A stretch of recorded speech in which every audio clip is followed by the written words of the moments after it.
Hello guys, Radhe Radhe.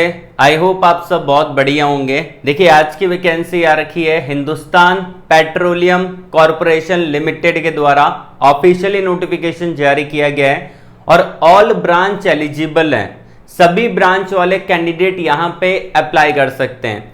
आपका जो stipend रहेगा, सैलरी रहेगा, वो स्टार्टिंग आपका 25,000 रुपए पर मंथ के अकॉर्डिंग आपको यहां पे मिलने वाला है। अब इसके अंदर कैसे आपको अप्लाई करना है वो तरीका इसी वीडियो के अंदर हम जान लेंगे, तो वीडियो को एंड तक पूरा देखिएगा।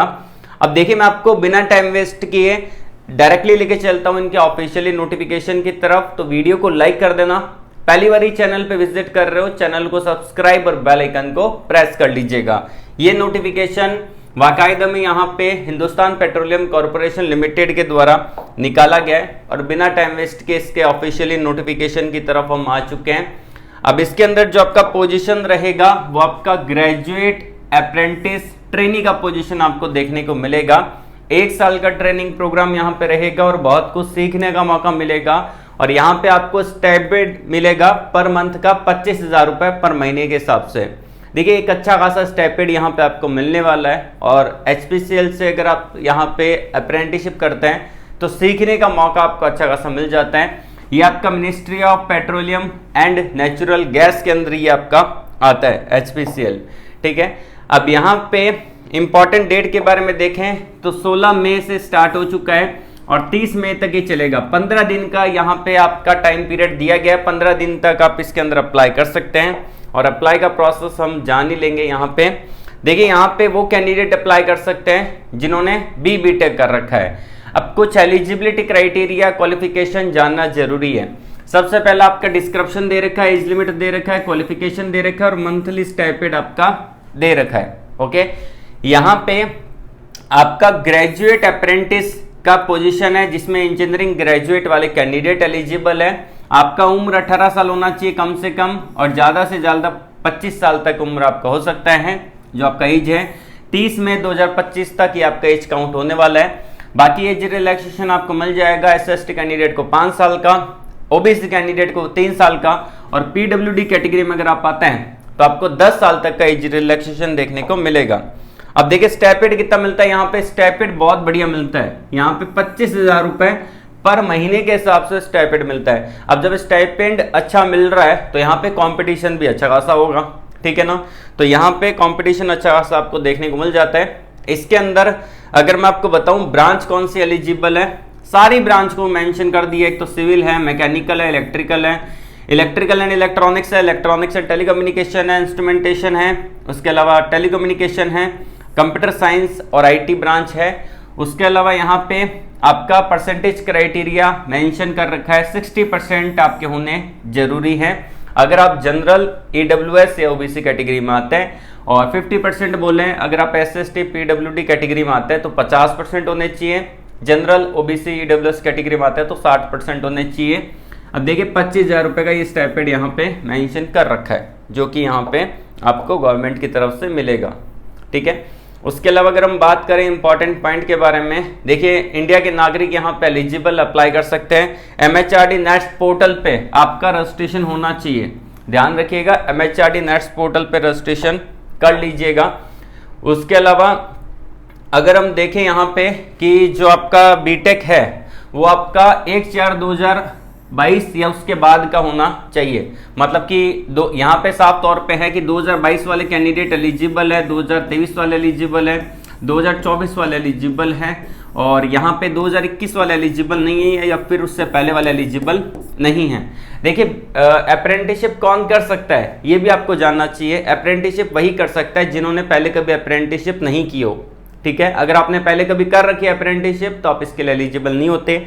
दूसरी बात यहाँ पे आती है कि जब आप अप्रेंटिसशिप करते हैं, जब आप अप्लाई करते हैं, जब आपका सिलेक्शन होता है तो वहां पे सिलेक्शन प्रोसेस के अंदर आपका डीवी होता है, मतलब डॉक्यूमेंट वेरिफिकेशन होता है। और जब डीवी होगा वहां पे तो आपके पास सारे डॉक्यूमेंट होने चाहिए। तो अगर आपके पास सारे डॉक्यूमेंट है तभी तो आप वहां पे डीवी करवा पाएंगे। अगर आप फाइनल ईयर के स्टूडेंट हैं और आपके पास सारे डॉक्यूमेंट नहीं है या फिर आपका रिजल्ट अवेटेड है, अभी तक रिजल्ट नहीं आया है, तो आप इसके लिए एलिजिबल नहीं है। आपके पास सारे डॉक्यूमेंट होने चाहिए। ठीक है, तो इनका मेन कहने का मोटिव यही है। परसेंटेज क्राइटेरिया दोबारा बता दिया, 60% और 50% का क्राइटेरिया है, अलग अलग आपके उसके अकॉर्डिंग, आपकी कास्ट के अकॉर्डिंग। उसके बाद यहाँ पे आपका एज क्राइटेरिया 18 से 25 का बोला है। रिलैक्सेशन यहाँ पे गवर्नमेंट नॉर्म्स के अकॉर्डिंग यहाँ पे दिया जाएगा, ठीक है ना। उसके अलावा यहाँ पे जिन्होंने पहले कभी अप्रेंटिसशिप कर ली है वो इसके लिए एलिजिबल नहीं है, साफ तौर पे मेंशन कर दिया। लास्ट डेट आपका 30/5/2025 का रहेगा, ठीक है। इंटरव्यू यहाँ पे आपका होगा, इंटरव्यू आपका जून के अंदर होने वाला है, जून 2025 के अंदर ये शेड्यूल किया जाएगा। और जब भी शेड्यूल होगा तो आपको बता दिया जाएगा आपके ईमेल के थ्रू, और आपको वहाँ पे मेल आ जाएगा। अप्लाई करने के लिए रिलेवेंट वेबसाइट दे रखी है, इनकी खुद की ऑफिशियली वेबसाइट है, वहाँ पे जाके आप इसको ऑनलाइन अप्लाई कर सकते हैं। फिल ओनली वन एप्लीकेशन, एक कैंडिडेट एक ही एप्लीकेशन फिल कर सकता है। यहाँ पे पर्सनल डिटेल डालनी है, engineering branch, personal detail, validate your detail, save and next करके आपको अप्लाई करना है। उसके बाद कॉन्टैक्ट डिटेल, प्रेफरेंस आपको इंटरव्यू सिटी, उसके बाद आपका क्वालिफिकेशन डिटेल, उसके बाद आपका आ जाता है यहाँ पे सिग्नेचर, प्रीव्यू करना है, फाइनल सबमिट करके आपको पूरा सबमिट कर लेना है। और आपके पास HPCL एप्लीकेशन नंबर होगा जिसके थ्रू आपका यहाँ पे अगर आप शॉर्टलिस्टेड होंगे तो आपको इंटरव्यू के लिए बुलाया जाएगा। ये सब कुछ यहाँ पे दे रखा है। जनरल कंडीशन यहाँ पे अच्छे से पढ़ लेना, सब कुछ यहाँ पे दे रखा है। MHRD नेक्स्ट पोर्टल पे आपको जाके रजिस्ट्रेशन करना पड़ेगा, जो कि मैंडेटरी है, उसके बिना आप फिल नहीं कर सकते। क्योंकि MHRD नेक्स्ट पोर्टल पे अगर आप रजिस्ट्रेशन करेंगे तो वहाँ पे आपको एक इनरोलमेंट नंबर मिलेगा जो कि यहाँ पे डालना पड़ेगा, ठीक है। और यहाँ पे बाकी अगर हम अदर चीज़ों के बारे में बात करें तो एक ईमेल ID दिया गया है, ठीक है। इस ईमेल ID पे आप यहाँ पे इनको ईमेल कर सकते हैं अगर आपका इससे रिलेटेड कोई डाउट है तो। अप्लाई कैसे करना है, अप्लाई लिंक वीडियो के डिस्क्रिप्शन में दिया गया होगा, तो आप उस पर क्लिक करके आपके सामने ये टैब ओपन होगा। और ये इनका ऑफिशियली वेबसाइट है, HPCL Hindustan petroleum corporation limited का। यहाँ पे आपको क्या करना पड़ेगा, सबसे पहले ऑप्शन दिया गया है कि आप इसको साइन इन कर सकते हैं अगर आपने पहले कभी इधर लॉग इन कर रखा है तो। और अगर आप यहाँ पे न्यू रजिस्ट्रेशन करना चाहते हैं तो यहाँ पे एक ऑप्शन अवेलेबल है, ठीक है। तो यहाँ पे आई थिंक आप न्यू रजिस्ट्रेशन करेंगे क्योंकि आप फर्स्ट टाइम ही अप्लाई कर रहे होंगे। तो यहाँ पे आप क्लिक करेंगे तो आपके सामने ये थोड़ा सा टाइम लेगा और यहाँ पे टैब ओपन हो जाएगा। अब यहाँ पे 1 बाय 1 फिल करना है। सबसे पहले तो आपका फर्स्ट नेम आएगा, उसके बाद आपका कंफर्म करना है फर्स्ट नेम को, मिडिल नेम डालना है, उसको कंफर्म करना है। अब किन्हीं बच्चों का मिडिल नेम नहीं होता तो उसको खाली छोड़ सकते हैं। लास्ट नेम डालना है, उसको कंफर्म करना है। तो उसके बाद आपका फुल नेम यहाँ पे आ जाएगा, यहाँ पे नीचे की साइड देखेंगे तो फुल नेम आ जाएगा। आपको अपने मोबाइल नंबर उसको कंफर्म करना है, उसके बाद ईमेल आईडी उसको कंफर्म करना है। यहाँ पे एक ऑप्शन है वेरीफाई ईमेल आईडी का, ठीक है ना। तो वेरीफाई कर लेना, आपकी ईमेल पे एक OTP आएगा, वो यहाँ पे डालेंगे। और ये जो कैप्चा कोड है वो यहाँ पे डाल सकते हैं। अब कभी कभी क्या होता है, जो कैप्चा कोड एकदम अलग ही टाइप में लिखा रहता है तो अपने को पढ़ने में नहीं आता। तो यहाँ पे एक ऑप्शन दे रखा है, इस पर क्लिक करके आप उसको चेंज कर सकते हैं। जैसे कि अगर मैं इस पर क्लिक करता हूँ तो एक कैप्चा कोड चेंज हो गया, फिर दोबारा क्लिक करता हूँ फिर चेंज हो गया, ऐसे आप कर सकते हैं। जो आपको समझ में आ रहा है वो कैप्चा कोड यहाँ पे डालेंगे।